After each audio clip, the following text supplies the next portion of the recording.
Hi friends, ഇന്ന് evening വന്നിട്ടുണ്ടായിരുന്ന ഒരു complaint ആണ്. വീട്ടിലെ വ്യക്തിക്ക് ഷോക്ക് അടിച്ചെന്നും അതുപോലെ തന്നെ അവിടുത്തെ പശുക്കിടാവിന് ഷോക്ക് അടിച്ചെന്ന് പറഞ്ഞിട്ടായിരുന്നു.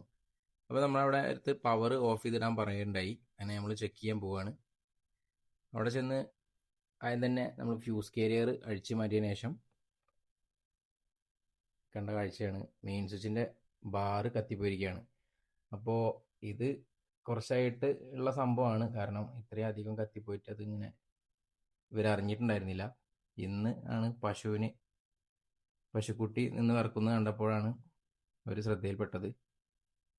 അങ്ങനെ ആ വീട്ടിലെ ചേട്ടനും ഷോക്ക് അടിച്ചിട്ടുണ്ടായിരുന്നു.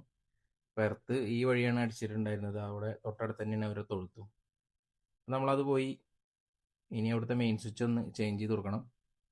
സമയം 8:30 മണി കഴിഞ്ഞതുകൊണ്ട് തന്നെ നാളെയാണ് നമുക്കൊന്ന് ക്ലിയർ ചെയ്ത് കൊടുക്കാൻ പറ്റുള്ളൂ. അപ്പോൾ താൽക്കാലികമായിട്ട് അവർക്കൊന്ന് കത്തിച്ച് കൊടുത്തിട്ടുണ്ട്. ഇനി നാളെ നമുക്കതിലൊരു ELCBയും അതുപോലെ തന്നെ 2 പോൾ MCBയും സെറ്റ് ചെയ്ത് കൊടുക്കേണ്ടതുണ്ട്. അപ്പോൾ ആ വീട്ടിലേക്കുള്ള വഴിയാണ് ഈ വീട്ടിലൂടെ കാണുന്നത്. ജസ്റ്റ് നടന്നു പോകാനുള്ളൊരു വഴി മാത്രമേ ഉള്ളൂ. അതും ഒരു എസ്റ്റേറ്റിൻ്റെ ഉള്ളിലൂടെയാണ് ഇവർ നടന്നു പോകുന്നത്. അപ്പോൾ നമ്മൾ ബൈക്ക് കൊണ്ട് അഡ്ജസ്റ്റ് ചെയ്ത് പോവുകയാണ് ഉണ്ടായത്. അപ്പോൾ നമ്മുടെ ഉത്തരവാദിത്തം നമ്മൾ മനസ്സിലാക്കിക്കൊണ്ട് അവർക്ക് താൽക്കാലികമായിട്ട് കറണ്ട് ഇപ്പോൾ കത്തിച്ചു കൊടുത്തിട്ടുണ്ട്. അപ്പോൾ വലിയൊരു അപകടമാണ് അവിടെ നിന്ന് ഒഴിവായിട്ടുള്ളത്. അപ്പോൾ എല്ലാവരുടെയും മെയിൻ സ്വിച്ച് ഒന്ന് ചെക്ക് ചെയ്യുന്നത് നല്ലതായിരിക്കും. Thank you.